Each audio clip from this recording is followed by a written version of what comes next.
5 cops have been fired after they brutally beat a black man who was in custody.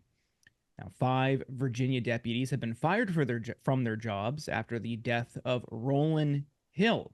You can see him here, an inmate who died while being restrained, which was ruled a homicide. Now, authorities say 34-year-old Hill died in June while he was being booked into Virginia Beach Correctional Center by multiple deputies, just days after being arrested on charges of trespassing, resisting arrest, and disorderly conduct.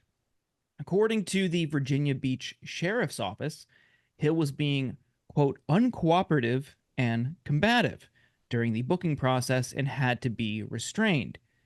The Virginian-Pilot reported that less than half an hour after he arrived at the jail, he suffered a medical emergency and had to be rushed to a local hospital. He died 6 days later.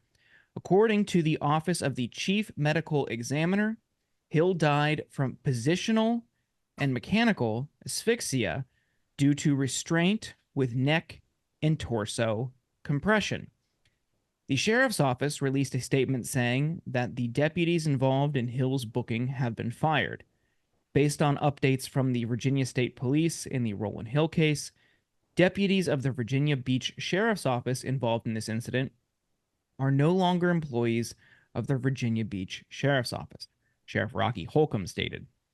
Right after Hill died, 2 of his friends spoke out in opposition to what authorities initially released about the 34-year-old's death in June. What the family thinks: there were more than 4 deputies that were fighting with him, and they said he was being combative. And I believe that they beat him until he had a medical emergency. And then they felt they had to deal with it as they saw fit afterwards, which was not the correct way. One person who knew Hill told WAVY. Those close to Hill said he was slight in stature and recalled his challenges with his mental health. They said he was combative.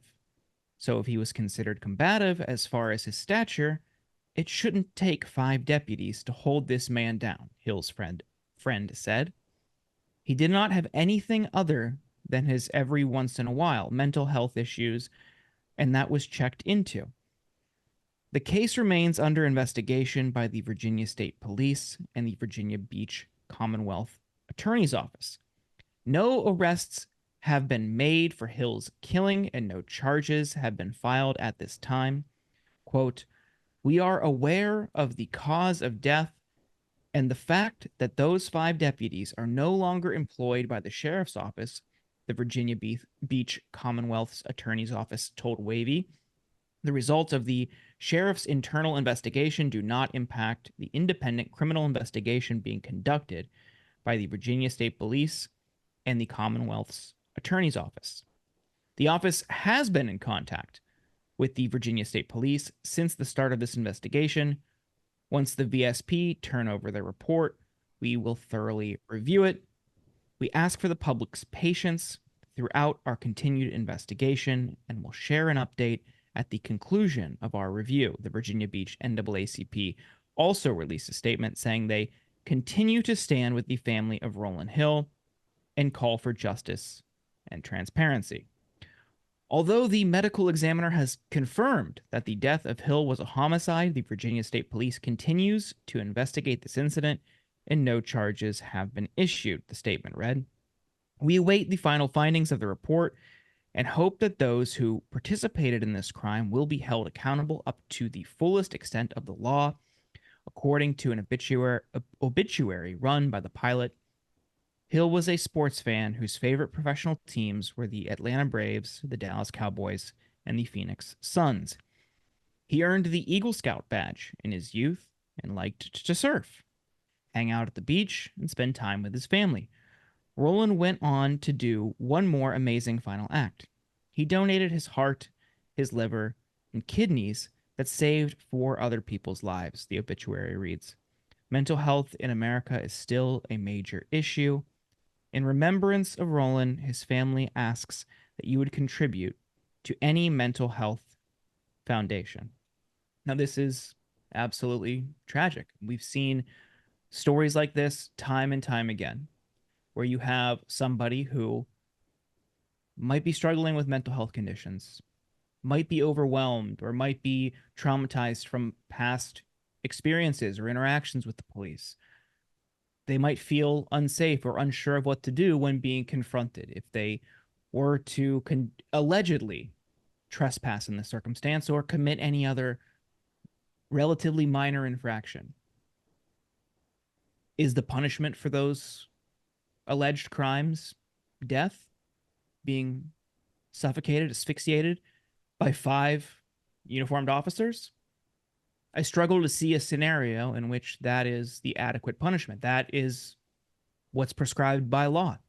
That somebody in that circumstance, before a trial, before a verdict, the punishment is being killed on the spot by multiple police officers. And yet here we are again talking about this as if this is just par for the course. This is totally normal. This is standard and this is acceptable. And suddenly the people who we have tasked with enforcing the law, upholding it, there's all this ambiguity about how they should be treated. You've got 5 cops who allegedly are responsible for this guy's death, and there's no rush inside the police department to punish them. Well, yeah. Oh, no charges have been filed. Someone's dead, but no charges have been filed. They lost their jobs. They'll probably end up at another police department because that's how the system works.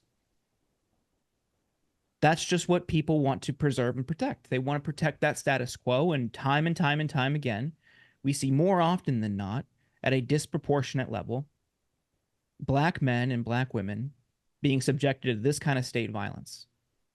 At what point does someone say, all right, that's enough? This has to change. Systemically, this has to be totally transformed. How many more people need to die? Because I don't see any urgency.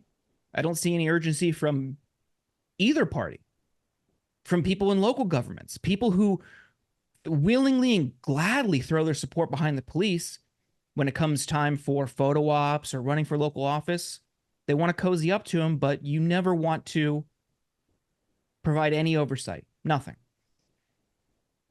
At what point is enough? That's all I ask.